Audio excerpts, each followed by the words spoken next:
Olá, tudo bem? Estamos dando início a mais um estudo do livro de Daniel. Hoje vamos considerar o capítulo 3. E quero que você já pegue a sua Bíblia, a sua caneta, o seu caderno, para fazer as anotações que você achar convenientes. Que você possa realmente aprender mais um livro da Bíblia, e não só o aprendizado, mas a prática desse aprendizado na sua vida.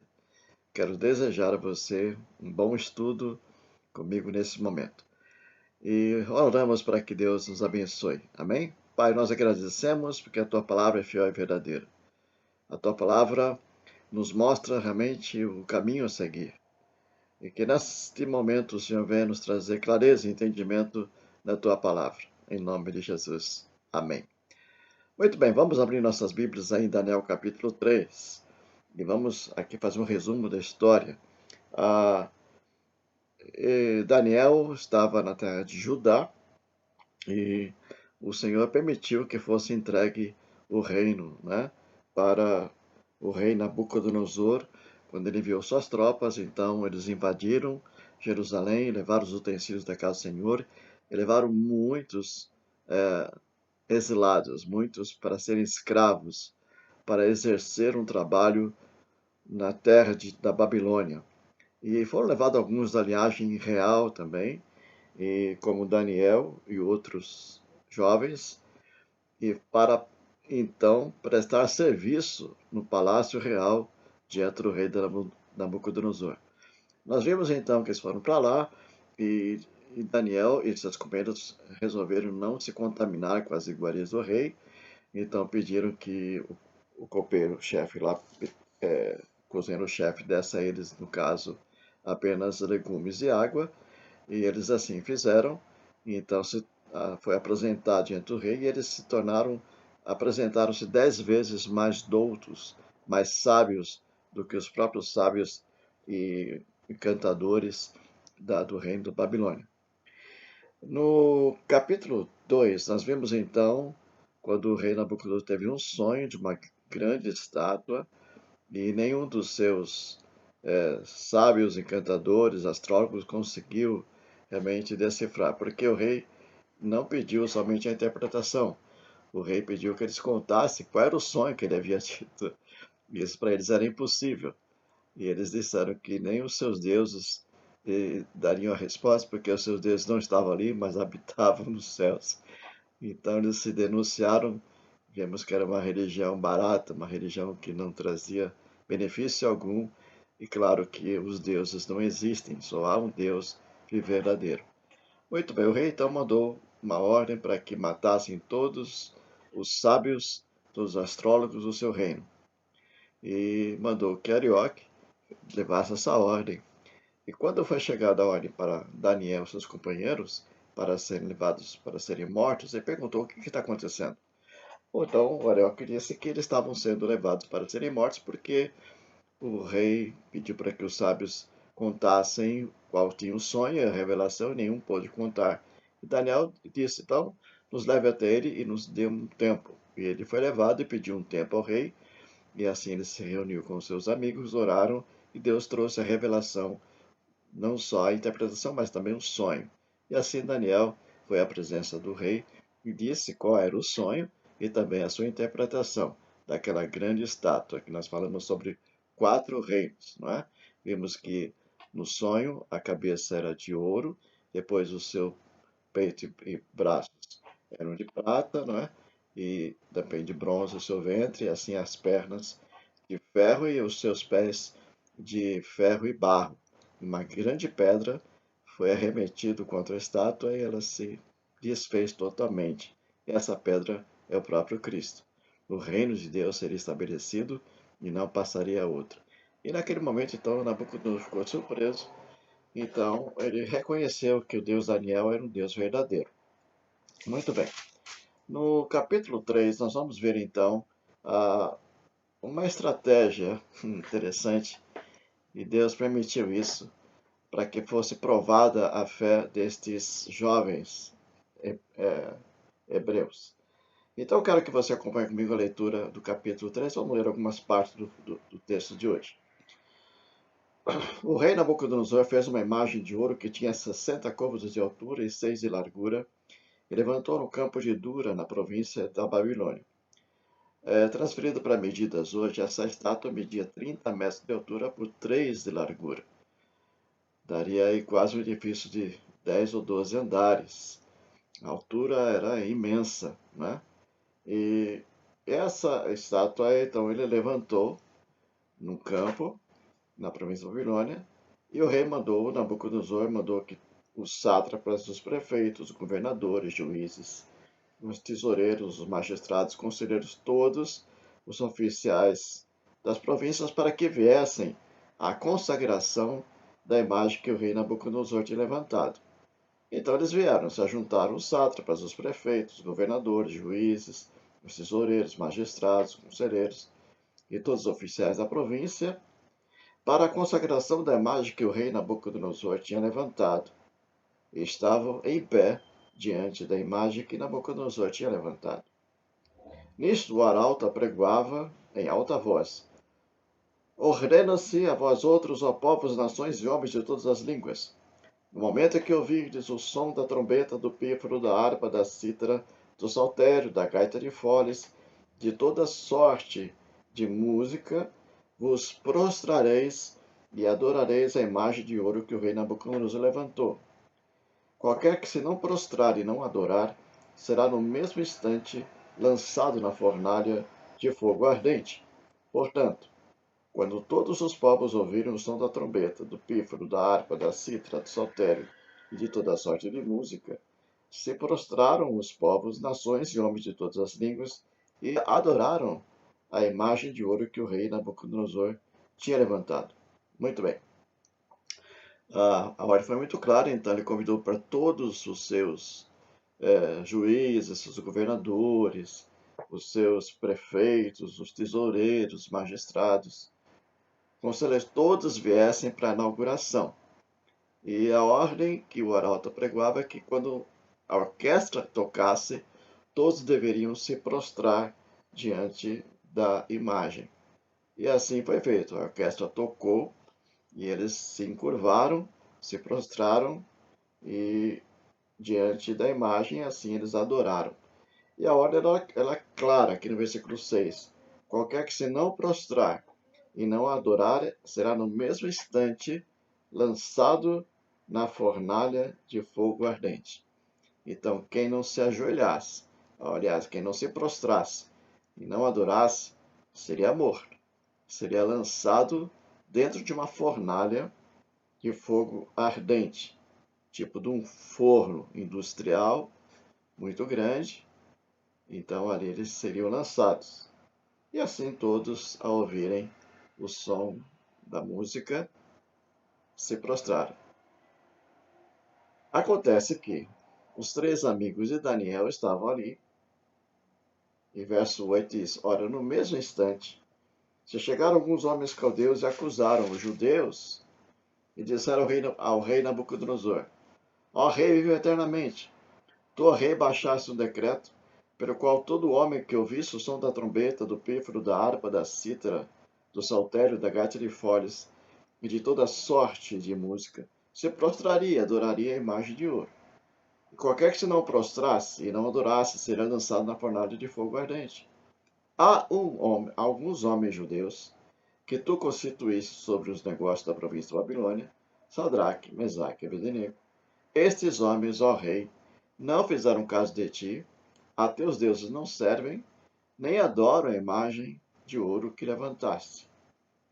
Então, alguns dedo duro, né? Já foram ao rei dizendo: tem uns judeus aí que não se prostraram quando a orquestra tocou, e não fizeram caso de ti, ó rei, porque a ordem que o Senhor deu é para que todos se encurvassem e adorassem. Quem não fizesse isso era lançado na fornalha. E esses não se encurvaram. Sadraque, Mesaque e Abednego não se curvaram, não adoraram a imagem de ouro que o rei havia levantado. Grande ousadia desses 3. Você teria tal ousadia diante de uma tal ordem de você ficar em pé quando todos ajoelhassem e você diria: eu não vou adorar essa imagem, porque eu adoro ao Deus verdadeiro. A palavra de Deus diz que os ídolos serão destruídos, derribados, que não devemos adorar imagem de escultura. Eles tinham muito bem gravado estas leis, eles tinham bem gravado esses mandamentos em suas mentes. Eles adoravam o Senhor verdadeiro, o Senhor de toda a terra. E eles não iriam, de forma alguma, estar prestando homenagem ou adorando esta imagem. Eu creio que há muitos cristãos, ou que se dizem cristãos hoje, que diante de uma situação qualquer já negociam com o inimigo, já aliançam com ele, já não querem perder os amigos, então, por uma questão social, eles podem beber, eles podem praticar um ato qualquer, porque não querem perder a amizade, embora professam ser cristãos. Mas eu creio que o verdadeiro cristão não faz isso. Fico imaginando eu e você num país onde há perseguição religiosa, onde os cristãos são perseguidos e torturados para negar a sua fé, e se não negam a sua fé, eles são executados, são mortos de maneiras terríveis, mas não negociam a sua fé. Hoje, infelizmente, existem muitos que estão negociando a sua fé. Às vezes, uma provação qualquer que alguém passa, já estão desistindo de Deus, achando que Deus é injusto, que Deus dá para um, não deu para ele. Então, não, assim eles estão negociando, barganhando a sua fé em troca de bens, em troca de favores, negociando com o diabo muitas vezes. E não vamos ser assim. O que eu quero que você entenda aqui, que a ordem foi muito clara, mas esses três não se prostraram diante da imagem. Eu vou chegar a mais algumas coisas aqui interessantes. Então, o que o rei fez? O rei Nabucodonosor, irado e furioso, mandou chamar Sadraque, Mesaque e Abednego e trouxeram esses homens perante ele. Então, o que vai acontecer? Nabucodonosor vai dar uma segunda chance. Olha só o versículo 14. Falou o Nabucodonosor e lhes disse: é verdade, ó Sadraque, Mesaque e Abednego, que vós não servis aos meus deuses, nem adorais a imagem de ouro que levantei. Agora, pois, vocês estão dispostos a, quando ouvir o som da trombeta, do pífaro, da citara, da harpa, do saltério, da gaita de folhas, vocês prostrai-vos e adorai a imagem que fiz. Porém, se não adorardes, sereis no mesmo instante lançados na fornalha de fogo ardente. E quem é o Deus que vos poderá livrar das minhas mãos? Responderam Sadraque, Mesaque e Abednego ao rei: ó Nabucodonosor, quanto a isso, nós necessitamos te responder. Se o nosso Deus a quem servimos quer nos livrar, ele nos livrará da fornalha do fogo ardente e das tuas mãos, ó rei. Se não, fica sabendo, ó rei, que não serviremos a teus deuses, nem adoraremos a imagem de ouro que levantaste. Grande ousadia desses três. O rei então está dando uma nova oportunidade para eles se ajoelharem para não serem mortos. Mas eu quero aqui pensar com você aqui o seguinte, nesse texto de Daniel, eu quero que você pense comigo o seguinte: quando esses três estão nessa situação de risco, arriscando a sua própria vida, eles se permitiram a não obedecer ao rei. Eu vejo que a Bíblia nos fala que devemos respeitar e obedecer às autoridades, mas eu creio que até o ponto que ela não vá contra a palavra de Deus. No momento que a minha autoridade, seja ele o presidente, seja ele outro governo qualquer, não permitir que eu tenha minha liberdade de adoração ao Senhor, eu não vou aceitar isso. Eu tenho que resistir. Eu não vou me curvar diante de ordens de reis, de homens, mas eu vou continuar firmado no Senhor. Quando nós notamos aqui, na cultura babilônica, interessante notar, que as estátuas eram frequentemente adoradas. Eles tinham o costume realmente de adorar outros deuses. E Nabucodonosor esperava usar esta imagem tão fabulosa, enorme, de 30 metros de altura por 3 de largura, como disse agora há pouco, como estratégia. Qual era a estratégia dele? Para unir a nação, trazer a nação, solidificar o seu poder através da adoração centralizada nessa estátua. Provavelmente essa estátua foi inspirada no sonho que ele havia tido. No entanto, é interessante notar que não só a cabeça era de ouro, mas toda a estátua era de ouro. Toda ela revestida de ouro. Então, com isso, Nabucodonosor queria que seu reino durasse para sempre, mostrando que duraria para sempre. Ao fazer essa estátua, ele mostrou que a sua devoção ao Deus de Daniel era falsa. Ele havia dito antes, né? No capítulo 2, certamente o vosso Deus é o Deus dos deuses, o Senhor dos reis, que revela realmente os seus segredos. Mas isso foi só da boca para fora, porque aqui ele está querendo mostrar que realmente ele adora outros deuses e não ao Deus de Daniel. Então o que ele verbalizou anteriormente foi balela, foi mentira.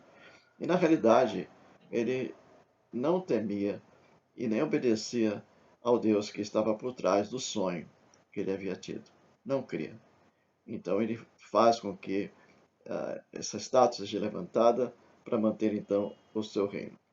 A questão da fornalha. A fornalha ardente, é interessante notar que não era um pequeno forno, não é, para fazer pão ou aquecer, como temos em algumas casas por aí. Não, não era. Mas era uma grande fornalha, um grande forno que podia ser usado para assar tijolos ou fundir metais. Eu não sei quem já viajando pelo Nordeste ou por outra região do interior do nosso país, já viu aquelas carvoarias, né? Com grandes fornos, né? Onde é jogada as madeiras e ali são transformadas em carvão. Mas são imensos, são muito grandes mesmo. E essa fornalha era um tipo assim para fabricação de tijolos, derreter metais e tudo mais. Então essa fornalha foi acesa para que fosse uma ameaça àqueles que não se curvassem diante da estátua. Então era um grande forno realmente. A temperatura era suficientemente alta para assegurar que ninguém pudesse sobreviver ao ser jogado ali dentro. Não tinha como sobreviver. Ah, as fortes chamas que aquela fornalha produzia, que podiam ser vistas da abertura superior daquele forno, da fornalha, então nós vamos ver que mataram os próprios soldados que lançaram os três para dentro do forno.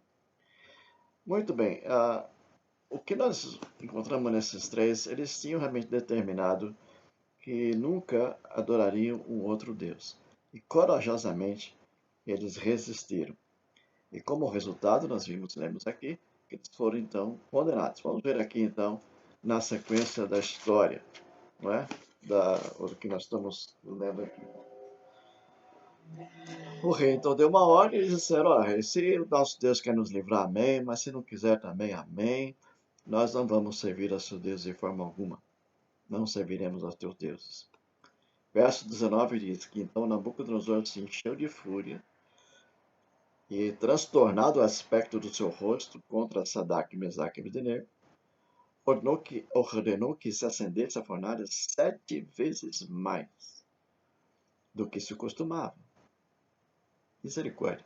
7 vezes mais de calor, de fogo. E ele então ordenou que chamasse os soldados mais fortes, mais poderosos, que então assim amarrassem os seus mantos, suas túnicas e chapéus com as suas outras roupas. Então foram lançados dentro na fornalha sobremaneira acesa, porque a palavra do rei era urgente e a fornalha estava sobremaneira acesa. As chamas do fogo mataram os homens que lançaram de cima para dentro a Sadraque, Mesaque e Abednego. Esses três homens, Sadraque, Mesaque e Abednego, caíram atados dentro da fornalha sobremaneira acesa. O que faria você numa hora dessa? O rei deu você uma nova oportunidade para você não morrer. E você disse, olha, rei, não vamos servir aos teus deuses. Ou você diria, bom, já que o negócio tá assim, já que o senhor já mandou acender 7 vezes mais. Bom, vamos fazer o seguinte, o senhor sabe que eu sou um adorador do Deus verdadeiro, tal, mas tudo bem, não custa dar uma joelhadinha sem compromisso, não é? Para agradar o Senhor aí, para adorar um pouco a imagem. Não fizeram isso. Eu creio que muitos de nós faríamos isso diante da morte, diante do desafio de ser lançado numa fornalha. Muitos de nós poderíamos então negociar. Diz, tudo bem, eu vou dar uma joelhada sem compromisso. Assim eu estaria então traindo meu Deus. Jesus, quando foi à cruz, ele se entregou por nós. Ele não havia feito nada de errado, mas se tornou maldição em nosso lugar.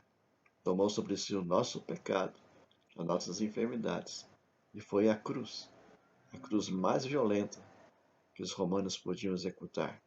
Jesus foi e se tornou sacrifício. Jesus não fugiu da cruz. Embora como homem, no jardim de Getsemane, ele orou ao Pai, dizendo, Pai, se possível, afasta de mim esse cálice, mas faça-se a tua vontade. Jesus sabia o que iria enfrentar. As dores como ser humano que ele era, sentiria. E se fosse poupado, tudo bem, mas que se fizesse a vontade do Pai. E a missão de Jesus vindo ao mundo, do Pai, era que ele se tornasse sacrifício em nosso lugar. E assim se fez.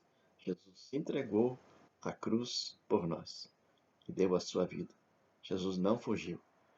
Agora aqui, quando eu vejo essa questão dos 3 amigos de Daniel, diante desse desafio, eles disseram não. E o resultado, o rei ficou sobre modo irado. Quem são vocês para empeitar, para me desafiar, achar que não vão servir a meus deuses, que o Deus de vocês vai livrar? Quem é o Deus que poderá livrar você das minhas mãos? Quem é? Desafiou os 3. E disse, não precisamos te responder quanto a isso. Se o nosso Deus é que sabemos quer nos livrar, amém. Mas não serviremos. E o rei, então, mandou que alguns soldados fortes amarrassem eles com seus mantos, seus chapéus e tudo mais, e lançassem eles dentro da fornalha. Só pelo calor, o fogo, aqueles homens que lançaram os soldados morreram queimados pela caloria, e os 3 foram lançados dentro da fornalha. Eu quero considerar aqui alguns pontos nesse estudo Daniel. Qualquer que seja a situação que você enfrentar, você está pronto a se posicionar ao lado de Deus? Esteja preparado para dizer, quer me livre, quer não, eu servirei somente a Deus. Servirei somente a Deus. Então Nabucodonosor havia perdido o controle realmente ali naquele momento. Como alguém então poderia desobedecer às suas ordens? E sendo ele o supremo governador da Babilônia, o próprio rei, ele esperava a obediência completa de todos os seus súditos, todos os seus governantes. Ele nunca imaginou que alguém o enfrentaria dizendo que não iriam se curvar. E, porém, o seu orgulho tinha feito com que fosse além da sua própria autoridade. As suas exigências eram realmente eh, injustas e as reações extremamente severas. Não é só porque alguém não se curva lá, vai querer lançar numa fornalha 7 vezes mais acesa ainda. Então, se você se sente furioso quando as pessoas não seguem suas diretrizes, o que você quer que elas façam, pergunte a si mesmo, por que eu estou reagindo dessa maneira? Às vezes nós, como próprios pais, muitas vezes nós enfrentamos situações que os filhos não querem nos obedecer. Mas será que as nossas reações realmente são na vontade de Deus ou na nossa vontade, na nossa ira? Nós sabemos que a disciplina é sempre com amor e não com ira, não com raiva. Então, ah, pergunte a si mesmo: será que o que eu estou reagindo é da vontade de Deus? A maneira que eu estou reagindo dessa forma? Então, o seu ego pode estar demasiadamente ligado à autoridade. Tem pessoas, infelizmente, que são cristãs, por ter uma certa autoridade, vão além dos seus limites. Até mesmo pastores, não é? Querem ter autoridade e podem até querer prejudicar as suas ovelhas do rebanho, ovelhas que são de Jesus. A Bíblia diz que devemos exortar, mas com mansidão, não é? Não podemos julgar ninguém, que só quem Deus é julga, só Deus que julga.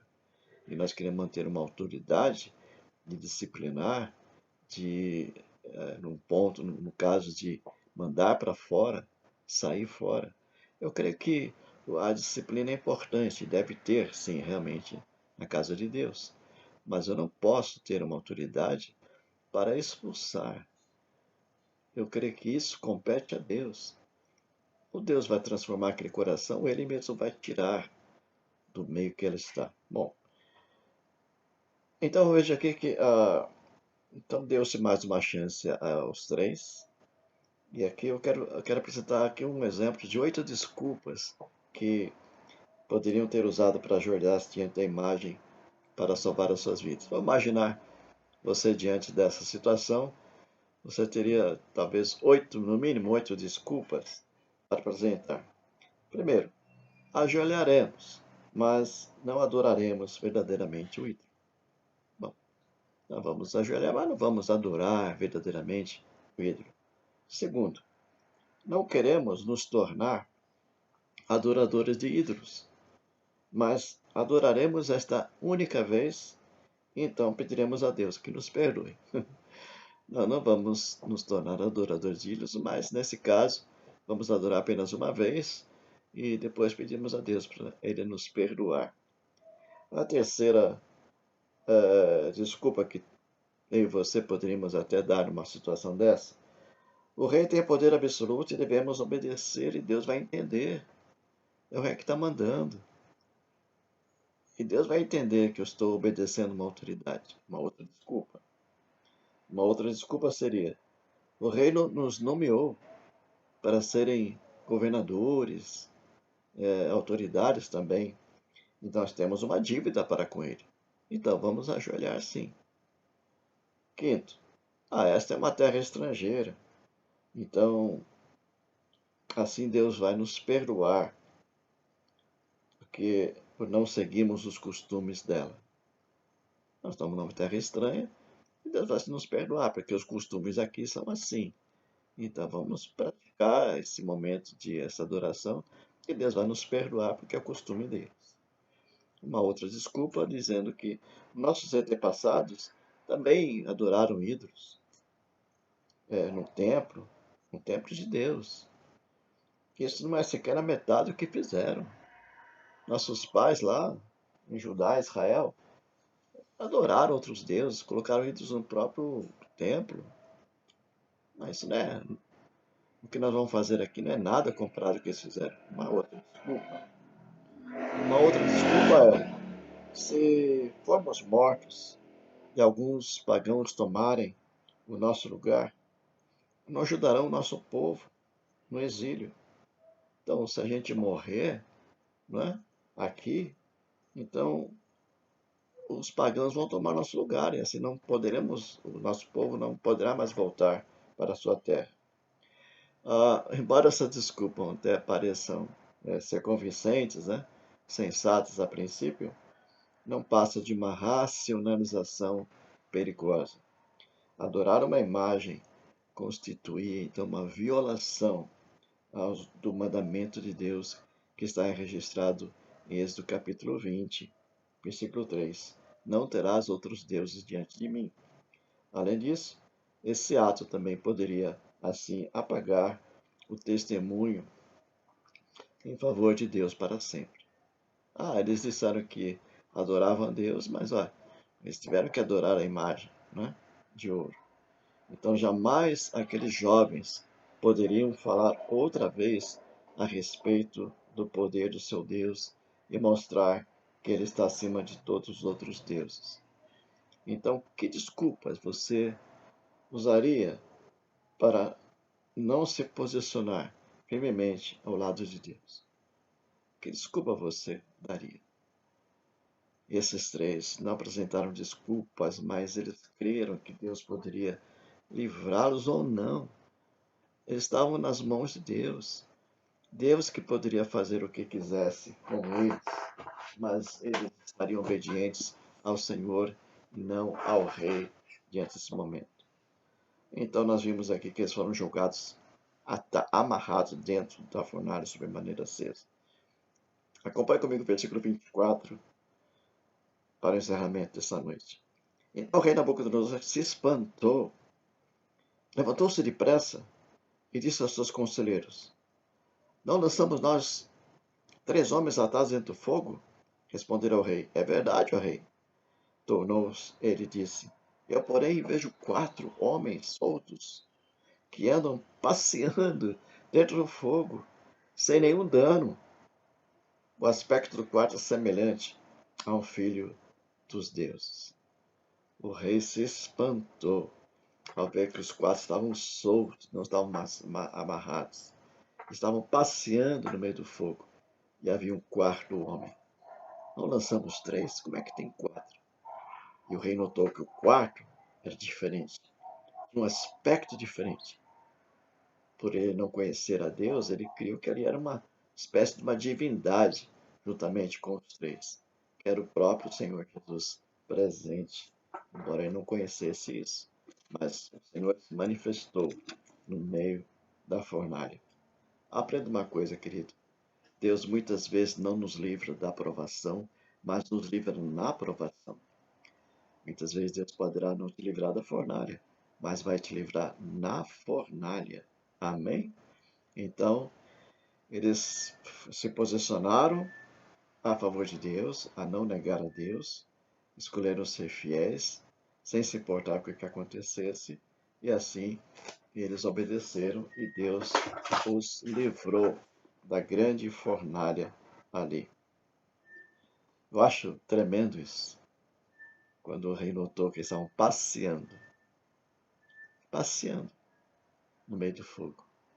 Eu e você podemos passear no meio da provação, podemos passear no meio das dificuldades. Isto é, estar tranquilo, estar em paz, não estar apavorados, não estar então blasfemando contra Deus, porque o Senhor permitiu isso na minha vida. Olha, o Senhor, eu te sirvo, agora o Senhor vai permitir que eu seja julgado nessa situação, o Senhor vai permitir que eu seja julgado nessa fornalha. Onde está o Senhor nessa hora? O Senhor vai permitir que eu morra? Os 3 não estavam se importando com a sua própria vida, mas em obedecer a Deus acima de todas as coisas. Eu quero deixar com você nessa noite essa lição. Não importa a situação que você está passando ou venha a passar. Não barganhe, não negocie com o pecado ou com o mundo, mas se posicione ao lado de Deus. Deixe que Deus fará na sua vida o que Ele quiser que seja feito. O rei chegou à porta da fornalha e falou ali para eles dizendo: Sadraque, Mesaque, Abdenego, saiam para fora. Vem para fora. Servos do Deus Altíssimo. Nessa reconheceu. Servos do Deus Altíssimo, venham para fora. Eles saíram do meio do fogo. E todos vieram correndo ver o que estava acontecendo. E quando eles chegaram, o rei, os príncipes, os governadores, os sátrapas, todas aquelas autoridades, juízes, magistrados, viram que o fogo não teve poder algum sobre os corpos desses homens. Nem foram chamuscados seus cabelos na sua cabeça, que é tão fácil de queimar, né? O cabelo ele tem alta combustão, né? Nem um fio de cabelo foi queimado, nem os seus mantos se mudaram e nem cheiro de fogo tinha sobre eles. Oh, glória a Deus, maravilha. O fogo não teve poder sobre eles. Nem cabelo queimou, nem roupa queimou, nem havia cheiro de fogo, de fumaça. Esse é o Deus que nós devemos crer.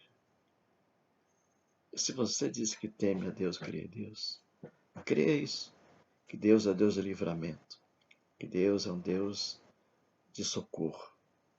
O salmista disse: eleva meus olhos para os montes, de onde me virá o socorro? Ele mesmo responde: meu socorro vem do Senhor, que fez o céu e a terra. Então, o que aconteceu foi grandioso. E o Nabucodonosor, ele reconheceu que eles são servos do Deus Altíssimo. O que foi queimado foram as cordas que o amarravam. Eles estavam livres, passeando no meio do fogo. O que vai queimar é a situação que te amarra.